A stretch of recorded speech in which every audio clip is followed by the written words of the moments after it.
Good morning. Today's August 19th at 9:06 a.m. and the meeting's called to order. I'm Felicia Marcus, the chair of the State Water Board. To my left is board member Dee D'Adamo. To my right, board member Tam Doduck, and to her right, board member Steve Moore.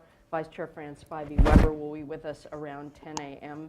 this morning. Mr. Howard, would you introduce your full complement of staff this morning? Thank you. We've all returned from multiple vacations. It's nice to see you all. Yes. And I didn't mess anything up while you were gone. I'm so proud of myself. Excellent. To my left, Michael Offer, Chief Counsel. To my right, Chief Deputies John Bishop and Karen Turgovich. And assisting the board today are Courtney Davis and Janine Townsend. Terrific. Emergency evacuation procedures. For those of you who aren't familiar with this building, if the emergency thing sounds, you'll know it. Look now to see where the nearest exits are. If you hear the sound, just grab your stuff, grab your friends, carefully proceed outside. We gather in Cesar Chavez Park across the street, kind of off to the left towards the, kind of almost at the corner of, what would that be? 10th and J, right. Exactly. And you'll come meet us over there if you want to know when the all clear sounds. Obviously, you don't need to if you don't want to, but if you want to come back in with us, that's a good place to wait. The meeting is being webcast and recorded, so a couple of things are important for that. One is to put your electronics on silent. And then the other is when you speak at this microphone, it's important to get very close to it. It's uncomfortably close. That's why I have a lapel mic, because I just can't do it. But I have to do it all day. Whereas hopefully for whatever your few minutes are when you speak, you can manage to be close. And that's important because even if we can hear you, we want the people in the back of the room to be able to hear you, and we want the people who are listening or watching over the web to be able to hear you as well. So that would be terrific. Before we move on to public comment, and I'll explain, public comment is the period in which people who would like to speak for 3 minutes, up to 3 minutes, on an item that is not on our agenda may. And we have a number of speakers in to speak about the Klamath. Glad you all could get here early. We'll hear from them first, and anyone else who wishes to speak. If you wish to speak, you need to fill out a blue card and give it to the clerk. But before that, Gita Kapai, can you come up and introduce our guests, just so folks know? Good morning, Chair Marcus and members of the board. This morning we're very fortunate. We have a delegation from Japan at the back of the room. They're here to learn about our drought response and talk to some of our staff from our Division of Water Rights. We have the Consulate General of Japan in San Francisco, Mr. Masao Kano, and Sachiko Nigo, the chief of the Integrated Water Resources Management Strategy Office, the Water Resources Planning Division, and Water Resources Department in Tokyo. Wow, that's impressive. So, Thank you very much staff. for joining us. Yeah. Honored to have you here.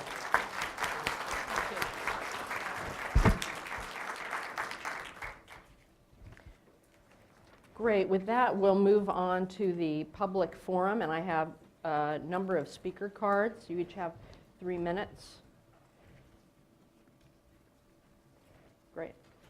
First, Bill Burton, Trinity residents.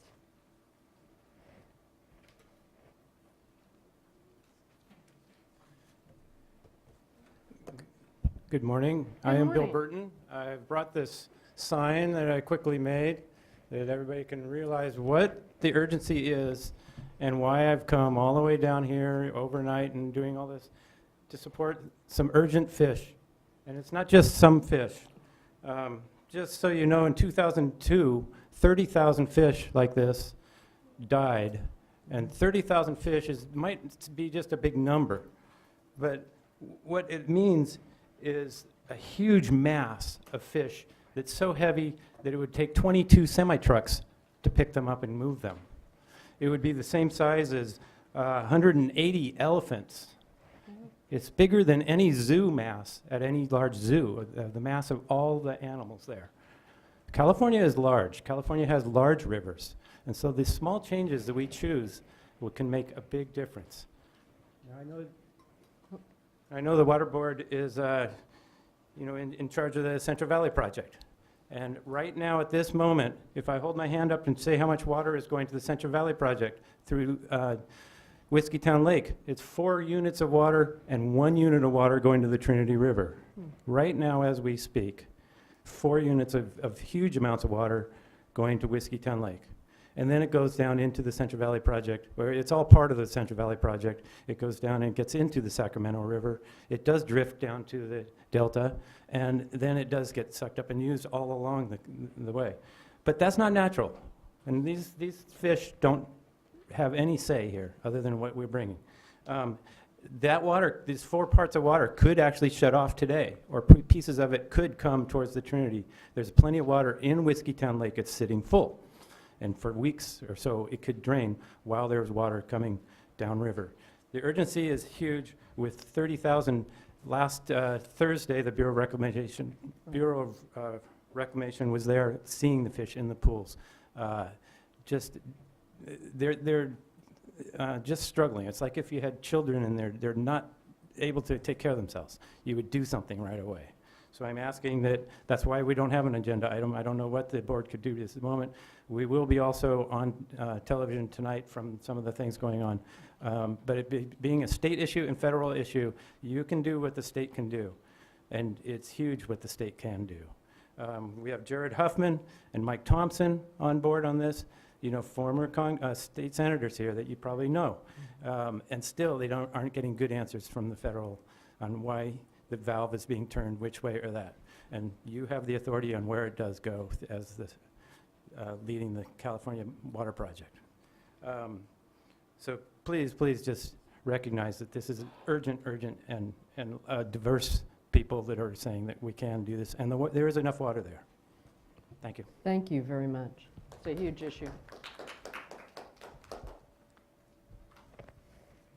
Next, Dana Colgrove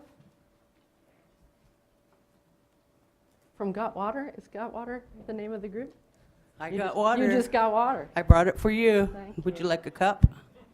You gotta hold your breath to drink it. It stinks. This is our river. Wow. And I've been here before with this water and nothing's changed. Why? Can you answer that? I know I'm trying to be the nicest I can, but it's starting to piss me off. Look at the water. The fish are dying. We need water. You guys are Central Valley, everybody down south is taking our water. Northern California is suffering. Southern California is sucking us dry. What are we going to do? Are we going to live through another fish kill? You guys have the abilities to help the river. Could you guys please put in a good word for them?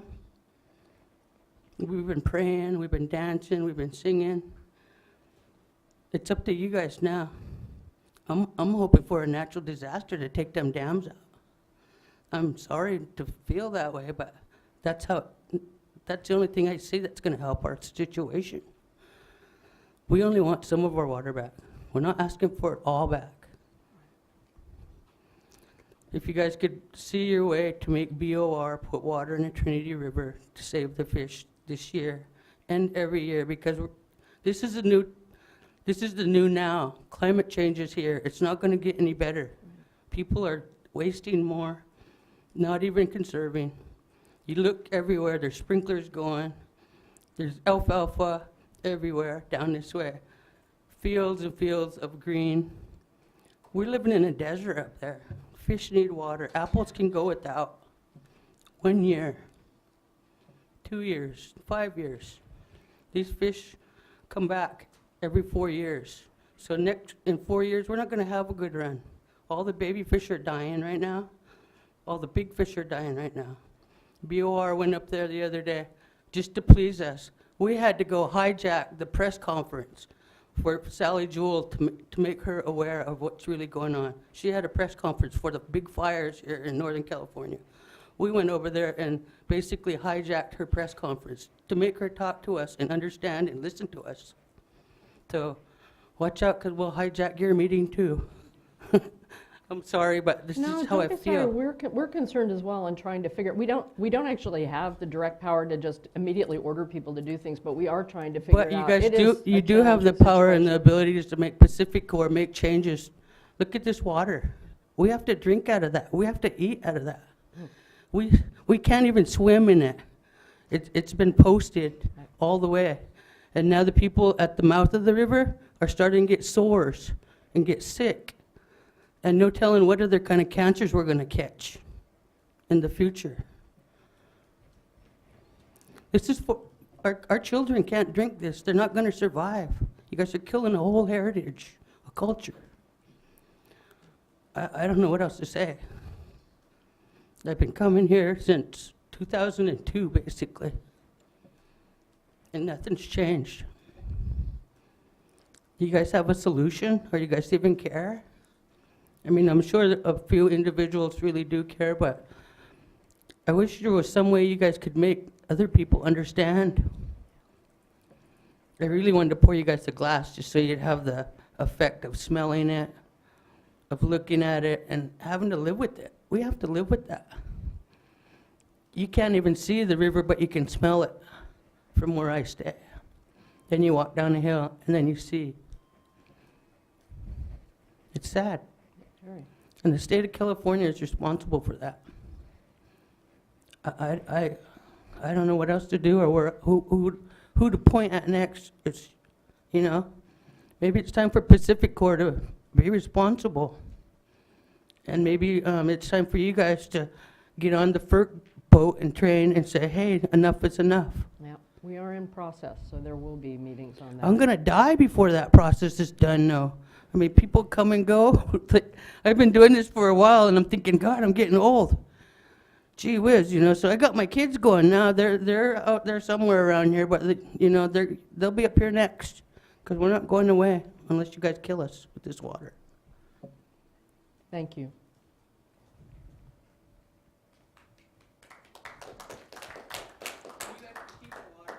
Yep. It's the same water that you guys wouldn't put in your sewer last year, or the year before.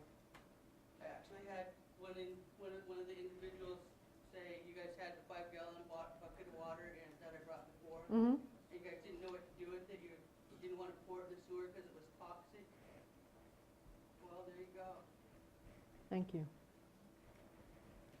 Conrad Fisher.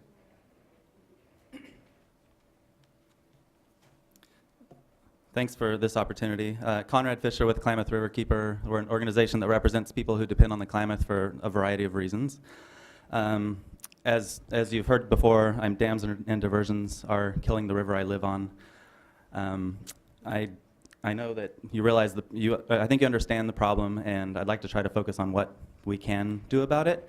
Pacific Corps did apply for a Clean Water Act certification, as you know, last week. This is a new occurrence, and I realize that the Water Board's authorities are limited by the Federal Powers Act, but I'd like us to together explore what the Water Board can do. I think there's more intent on this board to fix this problem. This is a public health travesty, it's a cultural travesty, and I think there's more intent here to fix that than there is maybe with FERC or other agencies. So let's explore what we can do together. Different lawyers have different opinions, but Pacific Corps right now is pretending they are saying, we can comply with the Clean Water Act with the dams in. Every scientist who has not been paid off says that is not true. The Water Board in the past has called Pacific Corps out on this and said, well, dams out is kind of the only option, and I would hope the Water Board will do that again. So the one ask I have right now is, let's not drag the CEQA process out forever. The people in the Klamath cannot wait. Issue water quality certification sooner than later, and I trust that based on your previous findings, you will find that that dam removal is the only option. And let's have that message for Pacific Corps as well. So diversions are also killing this river. My grandfather helped build the dam that is taking Trinity River water down to the Central Valley. I think he was much better at sharing than the people who are now controlling the dam he helped build. My other grandparents lived near the Hupa Reservation, and they worked with many Hupa people. My grandmother tells me about the sadness on people's faces when that dam was built. It went from a mighty river to a trickle. People were completely devastated, and my grandmother knew a lot of them. People literally couldn't face it. So as far as the quantity of water flowing down that river, BOR is telling us that it's up to the water board. We need to reevaluate the the water board. Only the water board has the authority to reopen water delivery contracts. So I would encourage you to look at that. This is what we're up against. Sorry. Agencies continually point the finger and tell us, go chase someone else, and that's how the people here feel. And I mean, eventually somebody's got to say, actually, it is our responsibility. So at the very least, maybe use what political persuasion you have to convince BOR to do the right thing. Yeah, so most people are down here today to ask BOR to let water down the Trinity. So thank you for this time, and I look forward to exploring what to do about the CEQA process with Pacificor. Thank you. Mm-hmm. We will look forward to those conversations. There are a lot of people involved, and a lot have to talk with each other, figure out paths. Oh. Regina Chicazola. There you are. Hi. I didn't see you. Hi, Tam. Hi, Felicia. Hi, other people I don't know. My name is Regina Chicazola. I am here today just as an individual from the Klamath River. As you can see, this is what the river looks like right now, and it also smells bad, and this isn't only in the reservoirs. It looks like this. It's all the way down to the mouth. Wow. People are fishing in this. This is uncalled for, unreasonable, and on top of that, Pacificor, without any notice to the public, felt like it was okay to also test chemicals in the reservoirs while this is all going on. This board has the right to tell Pacificor that they are not covered under the general permit in order to test those chemicals within the reservoirs. I urge this board to do that. At least in the last permit was. I haven't read the revised permit, and I admit that. But the last permit did say that the board could turn down permits. I'm sorry, could you clarify which permit is this? It's a general permit in order to test algicides within the river. Well, there's a general This is the permit. regional board permit. Well, no, there's a There's a general general permit permit. for the whole state Yeah. for algicides, and then the regional board overlooks the plans, but the state board also can step in and say that the general permit is not meant for this type of application. From what I've read, it seems like it's mainly meant for municipalities in order to protect their water, not to be doing pseudo testing within a reservoir. I can provide, if you would like, I can do a little bit of research, and I'll also send you the letter that I've sent the regional board in the past about the abilities for both the state and the regional boards to say that Pacificor is not covered under the general permit. Right now, off the top of my head, I can try to answer questions, but it's easier when I have paperwork in front of me, for No, sure. that's fine, thank you. I'll flag it to my staff to do a follow-up meeting and briefing with me on the permit. Yeah, because people are very concerned, especially this year. It was used during ceremonies, and then like when the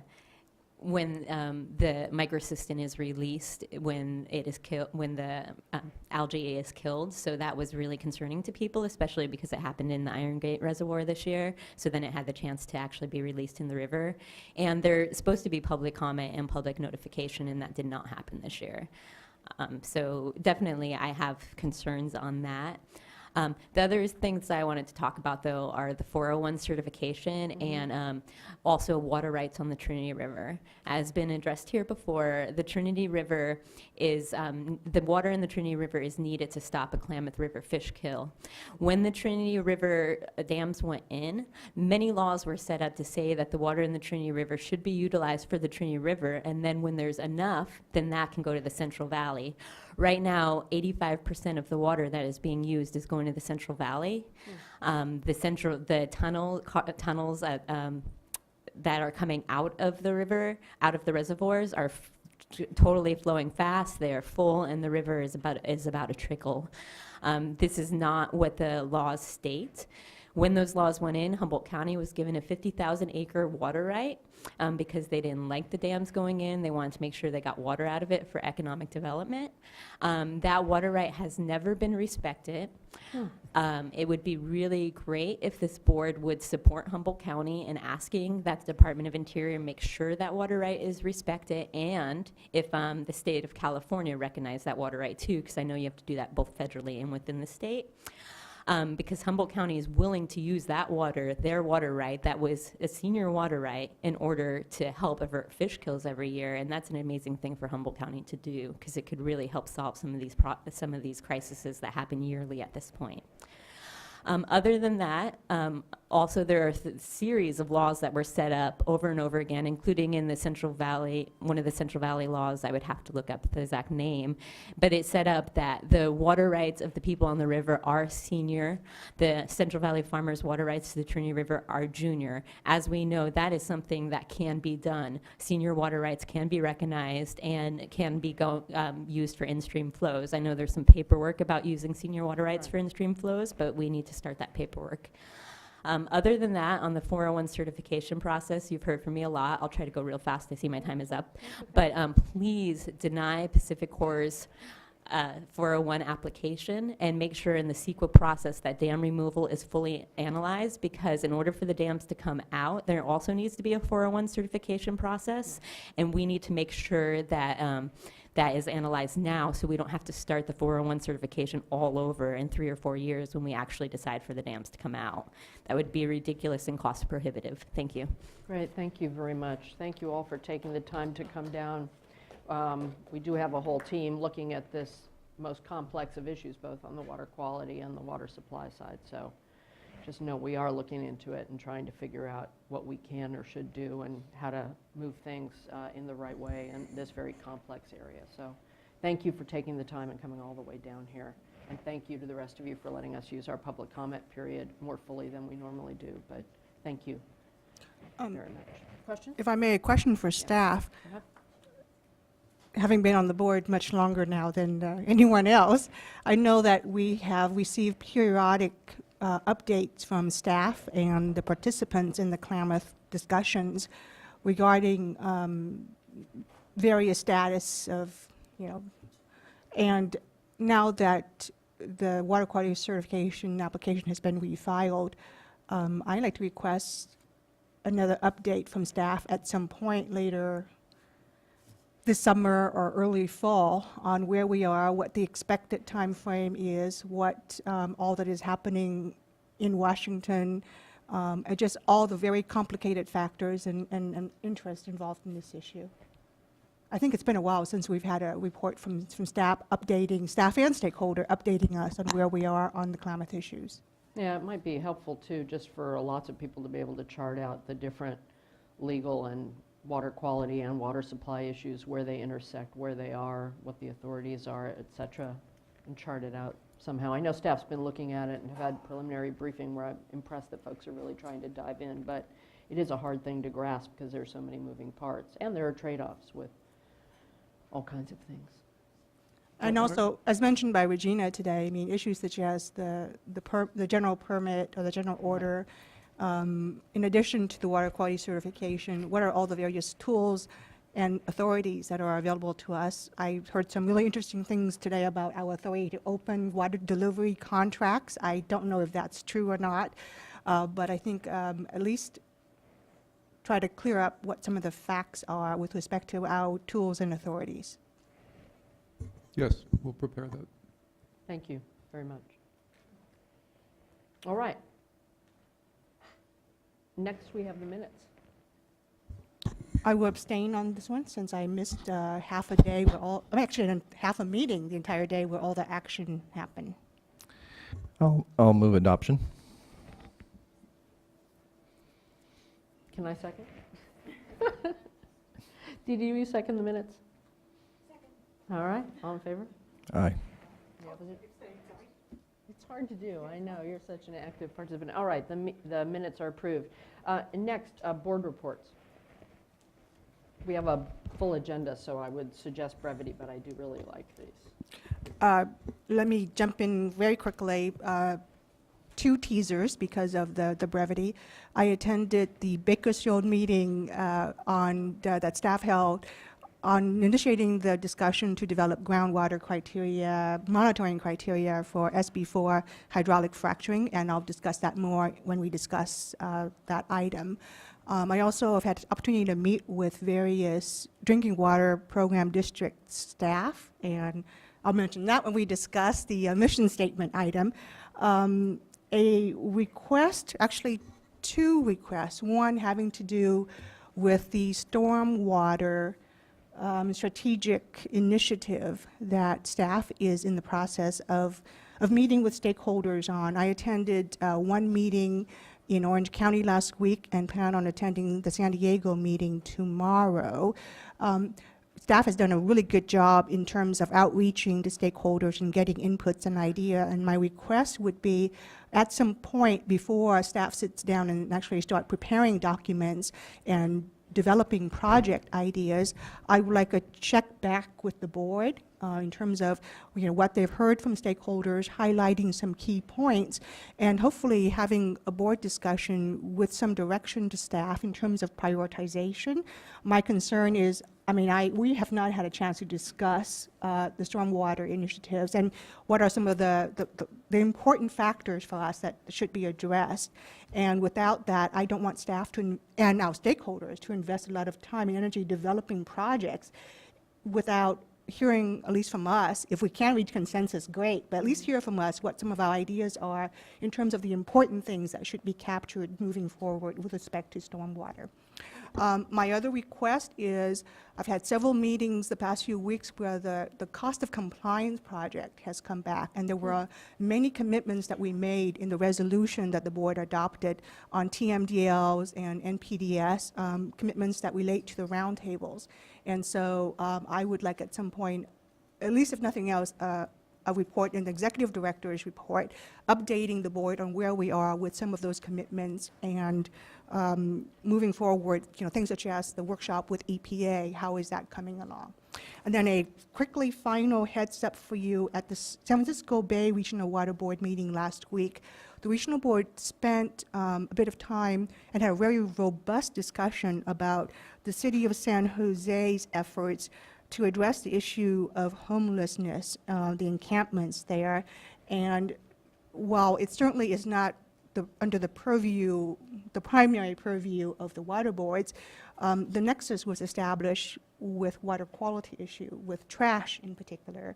And so I raise it as a heads up because I can't imagine, it obviously is not an issue only for the San Francisco Bay Regional Water Board. I expect that at some point, because there are communities that have raised this issue to the Regional Water Board and made the link to water quality, that at some point it might be something that that is discussed by other regional water boards and perhaps even us. So just a heads up on that for now. No, it has been in LA 20 years ago, so just curious.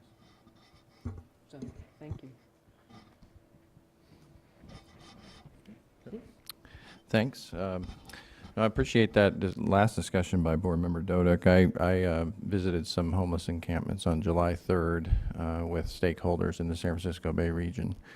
And then we had those discussions with the trash workshops where staff described some of the regulatory nexus and authority that the water boards have with respect to land ownership and issuing WDRs. So I liken this, when I discuss this issue with folks, I liken it to the, in the North Coast Board where I'm the liaison, the marijuana cultivation issue. There's not an obvious solution, an easy fit with our regulatory programs, and yet it's an issue that's having substantial impact on water quality and water resource availability, and necessitates our investment of time and effort with partnership and collaboration in multiple jurisdictions. I believe homeless encampments in urban streams is a similar complex issue that we need to invest time in. The way I look at it is, as we want to green our urban infrastructure, we're going to create areas where people are going to want to go. And a lot of folks that are more disenfranchised are going to want to go and live there. This is a tension we have to take into account up front as we invest in infrastructure improvements to encourage creeks in cities and that sort of thing, is to have a strategy to address prevention of impacts related to homeless encampments. And it's not just trash, it's also sanitary issues. So this is an issue I'm very interested in supporting San Francisco Water Board, San Diego Water Board, and others.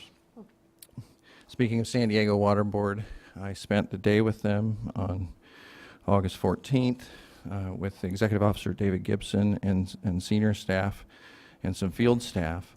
We toured stream and wetland restoration sites in the San Diego River watershed, and just very inspiring examples of exactly what I just talked about.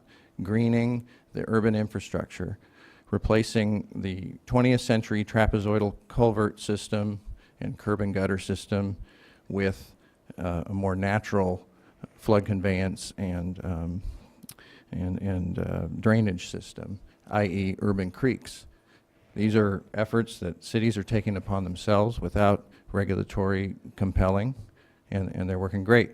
The one site, for instance, I saw was restored within 6 years using reclaimed water to get native vegetation going, and then it's established now. So we're only talking about 5-6 years in one of the regions where we only get 8 inches of rain a year, we can restore creeks. So it's very inspiring, but this can be an issue with the homeless issue that has to be, approached with a multidisciplinary, strategy with working closely with cities and counties. I also, while in San Diego, toured the desalination facility. Poseidon hosted board member Diadamo and I for a review of ongoing construction there. It was very interesting. We also saw very vividly, the locations of intakes and discharges, and discussed in detail the issues related to infrastructure development and conversion of the power plant infrastructure to a strictly desalination infrastructure. So it was very interesting from a civil engineering standpoint to see the construction underway. I also had a tour with board member Diadamo at the Yolo County Flood Control and Water Conservation District here, just a few miles to the west, where we saw examples of agriculture and municipal water delivery infrastructure and the needs and specific examples of modernization of that distribution infrastructure. I was struck in my background with sewer infrastructure, just a lot of corollaries in terms of post-war public infrastructure and the need to upgrade it here in the 21st century. So there's a lot of parallels in terms of available technology and approaches between things like water distribution systems, wastewater collection systems, and agricultural water distribution systems, specifically for conjunctive use in that area. And a lot of great thinking going on and things that people can learn from around the state. So with that, that's my board member report. Thank you. Thank you, Steve. So, Board Member Moore and I have been traveling around the state together, so I'm going to just maybe add a couple of comments, try and keep it brief here. So on the Yolo County Flood Control and Water Conservation Tour, NACWA and the Nature Conservancy joined us, as well as a number of board members. And so we had a great opportunity to see how well this area collaborates with conservation organizations. And it was just a real opportunity to see that there are ways that when people sit down and try and work things out, of course there are different issues in this area than the rest of the state, but just, the collaboration seems to really be producing results. And one of the most interesting aspects of that tour, I felt, was that Rich Romerzer was with us. We actually went out and saw his ranch. And just adjacent to that was a farm where they are growing seed for native grass. And they are using that seed to run along the banks of the canals. And so it's a win-win opportunity for wildlife and water conservation and an efficient groundwater management system. Yeah, it was a greening of the agricultural water distribution system. Yep, It just exactly. made a very pleasant place to be instead Yeah. of a And I want to go. That sounds, Yeah, very close. that you sounds know, inspiring. I could use that. half an hour, 45 minutes away. And then, as Board Member Moore indicated, I was there on the tour as well, Carlsbad and Poseidon and the San Diego County Water Authority. So it was really useful to see the partnership with the Water Authority. And I think we'll probably hear about it later today, but we also talked about screen size and maybe perhaps Poseidon's willingness to be a pilot on various screen sizes. So that was, I thought, a useful discussion. And then yesterday I stayed on over in San Diego and was able to participate in San Diego Regional Water Board's discussion about preparation for a workshop on wetlands. And so again, a great opportunity to see the collaboration. Diverse mix of stakeholders were there preparing this workshop, and it was a great opportunity to sort of see the snapshot of issues that they'll be looking at. A couple of things that came up that just sort of struck me. One was that some of the environmental groups were concerned about the implications to wetlands as a result of really good water conservation and less water being wasted. So it was, just something that they're going to have to, right, something that they're, wanting to look at as well. They're wanting to move beyond, do more of these voluntary projects and get better at accessing opportunities for grants. And then another thing that they talked about that I think our staff is interested in as well, and that is a template, a working template, so that those that are having to go through the process for certification would have sort of a document that would help them. Because there were a number of developers saying there, and also board members saying that, it can be very frustrating because they're not quite sure what the requirements are. And of course, we're working on, an update on our policy, so I think that will help as well. Great, great. Those are all great visits. I appreciate those. I've pretty much been glued to several square blocks in Sacramento most of the time, the last couple of weeks, a lot of time on the water bond, where we really had historic agreement among, not total agreement, but historic level of agreement among very unlikely allies across the spectrum on the need for a more modest-sized water bond that can do a lot of good, including the inclusion of safe drinking water and cleaning up contaminated groundwater for, I believe, the first time in a water bond, a very human integration as well. And so that was inspiring. It was exhausting, but it was inspiring when all was said and done. And so that's what I spent my summer vacation on. And then a lot of time on talking with the various stakeholders on groundwater legislation, those two, which will be a big deal the next couple of weeks of the session. The one foray I did make was to the Drought Task Force meeting in San Francisco. It was largely with water agencies and county emergency officials from the 9-county Bay Area. It was interesting in that it's the first time we've been thanked publicly for doing regulations. That felt sort of nice. By some of the water districts. I don't know if other people were angry at them for that, but also a very interesting conversation that many of you may know about. I'm sure you do, Steve, but I did not, where the Bay Area agencies are working together like never before. They used to be separate islands, and they would never dare to think about blending their waters, and instead they're going great guns on interties between their systems to deal with emergencies and mutual support and the like in a way that I thought was really welcome and impressive, which was great. Also had a chance to see the remarkable building that the SFPUC is in. I don't know if you've all, I know you've probably been there. I don't know if everyone's been there, but it's interesting in that the city of, the San Francisco PUC has been requiring dual plumbing in buildings for quite some time. And this building actually treats its own wastewater, full-on wastewater, through a in-building system that they then use the water to flush toilets and do more irrigation. And they're working on ways to actually be able to share it between buildings. They're trying to figure out how to also pull in the all of the water, which is true in many urban areas, that's pumped out of basements to dewater basements, and how that water then just goes out into their collection system, trying to figure out a way to do distributed treatment. So it's really interesting. So I just recommend that people take that tour. All right, that's all. Just so we can move on to the board meeting business at hand. So, item number 3. I'm looking at Karen. It's on uncontested, but we will be having a discussion about it. So should we talk about it before, or will you put it up on the screen, or how do we want to handle that? Actually, if I might make a suggestion, I think items 3 and 4 will be discussed.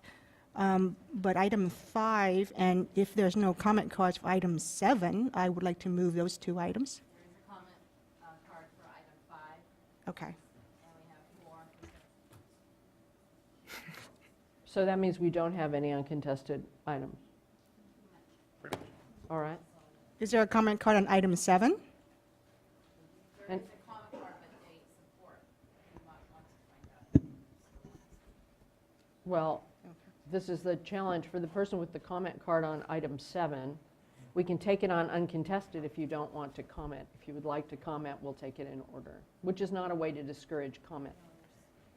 What? There are 4 comment cards, so we, okay, so let's just go in order and we'll just take them as they come. Item number 3. Hello. So for this, the item which provides an opportunity to update the board's mission statement to reflect the incorporation of the new Division of Drinking Water, Gail Link will be presenting this item. Thank you. I just have one comment on this.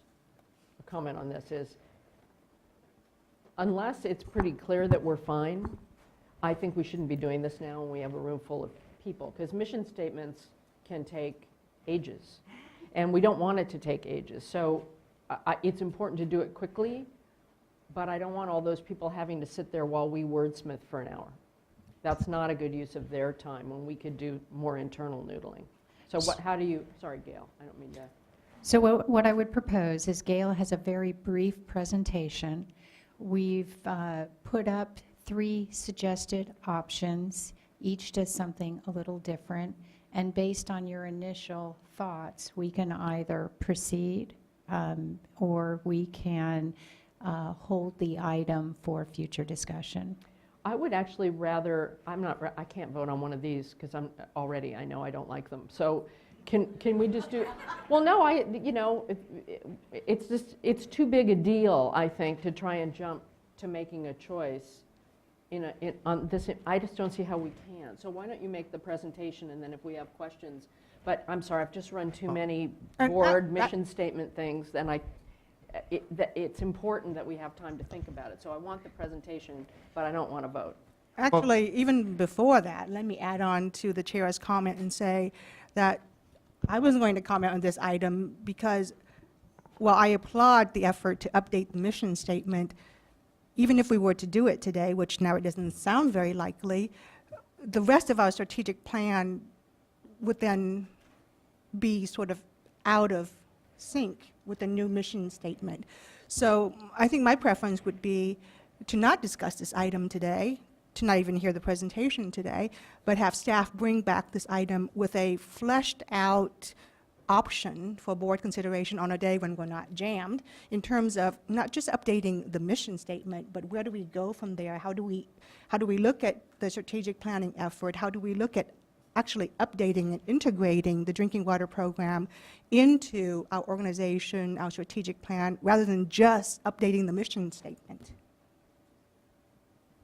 But then we might update the mission statement before we. That's Okay, fine. you just but- want to have the but let- conversation. But let's have a thought-out plan on how we're going to do it, rather than just discussing updating the mission statement, which it sounds like we won't be doing today anyway.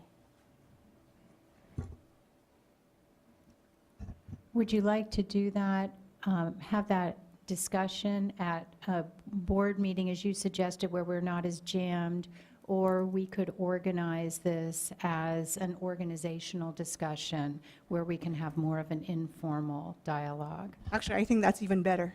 Yeah. There may be a good opportunity to do this since our strategic plan has a sunset date associated with it, which is in the rearview mirror, so there might be some kind of timeliness to this type of exercise. We certainly agree with that. I think that there's an awful lot on everyone's plates right now, and so we'll bring back some options given all of the existing priorities.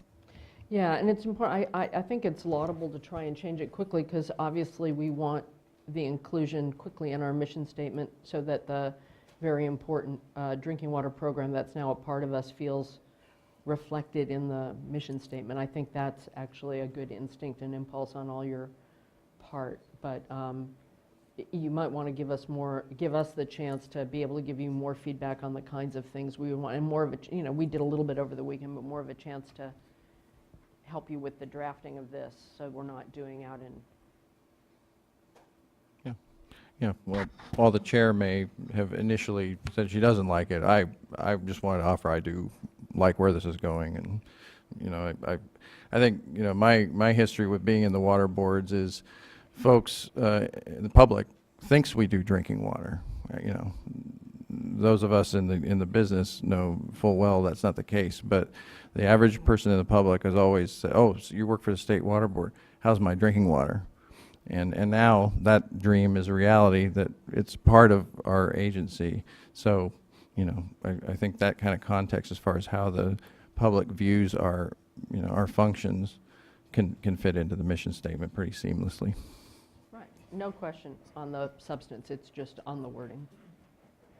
Public health is part of our mission beyond drinking water. That's the important thing, to make sure we had it kind of left out, so we have to put it in. So I move that we defer this item to a future Yeah. discussion.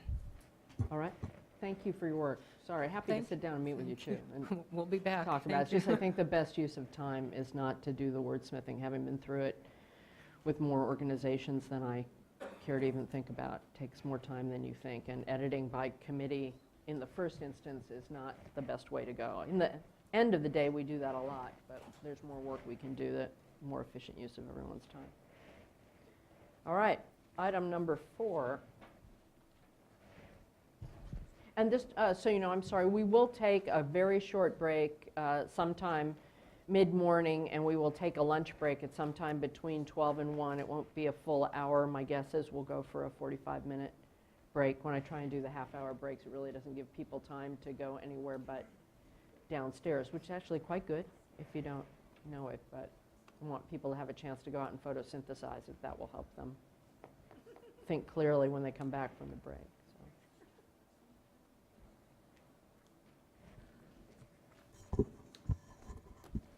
John, you can go ahead.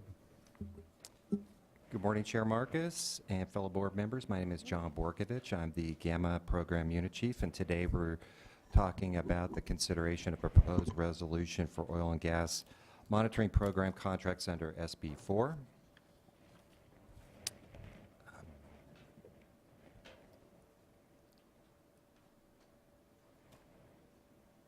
Oops. There we go. So SB4 passed at the end of last year. It was authored by Senator Fran Pavley. There were 9 bills that were introduced last year related to oil and gas well stimulation. And SB4 has several requirements under it for the water board to perform, one of which is to develop a model criteria for groundwater monitoring for regional and for well operator required monitoring, groundwater quality monitoring, that is. The timeline, we'll go into more detail in a further slide, but essentially by July of 2015 we're to develop it, and by January 2016 to implement the regional groundwater monitoring program. Just for some more background, currently the interim regs, DOGGR, the Division of Oil and Gas, interim regs have been in place since January of this year, and we've been working with the regional board staff, primarily with Region 5 and with Region 4, to review groundwater monitoring plans that are submitted by the oil well operators. And we regularly have meetings with the Division of Oil and Gas and as well as the oil and gas operators to achieve the objectives of the interim regs. So I'm sorry, John, before you move on, during this interim period, as you are working with Dogger on both the concurrence with respect to the exemption as well as approval of the groundwater monitoring plans that have been submitted, has staff, do you believe, gained enough experience in order to provide some guidance to the applicants so that they have an idea of what we expect, the information that we expect to receive in order to make those determinations? In other words, I guess I'm asking, how is that process going, and has there been enough lessons learned for us to expedite some of the activities? Our review activities, I should say. right, that's a good question because there has been a learning curve associated with it. So staff have been working with the oil well operators as well as Dogger to establish a, like a list of what the requirements are in the interim regs. And so when we go through the review of these groundwater monitoring plans and also the exemption requests, we use a format that's uniform, and we're able to get through the process in a way that's systematic, and we're able to communicate that with several of the well operators. Several of the well operators have submitted many requests, two in particular. Some of the other ones have not, and so they're still somewhat on a learning curve associated with that. But we're getting closer and closer to a point where people understand what it is that we're looking for to achieve the objectives of the interim regs. So, Board Member, I just would... I mean, a follow-up question, and recognizing, of course, that each application, each site operation have their own unique characteristics. However, you mentioned that, the operators would submit multiple applications and requests, and I think at least for one or two operators, staff has issued some approvals and concurrences. So for the ones that you are familiar with and the ones that have sort of learned what information is needed and have sort of worked with us through the process, is there a way to expedite the review of their applications because they're now a known quantity? I believe that for concurrences of exempted or no groundwater, that the learning curve is such that we have come to a point where we have a much shorter turnaround with those folks. They know what we're looking for, we know what to ask for, and we're turning those around much quicker. I don't believe we've had enough experience with the groundwater monitoring plans yet to feel comfortable saying that. We are working with them to try and get some, I'll leave it to staff to say where we are on those, but my impression is that on the concurrence, which is where most of the operators have focused their attention, we're much more likely to be able to do that, and we are doing it. Thank you. Okay. So the funding source for development of the criteria and also for staffing as well as the contracts come from the oil and gas operator fees that are collected by Dogger. For this fiscal year, $4.2 million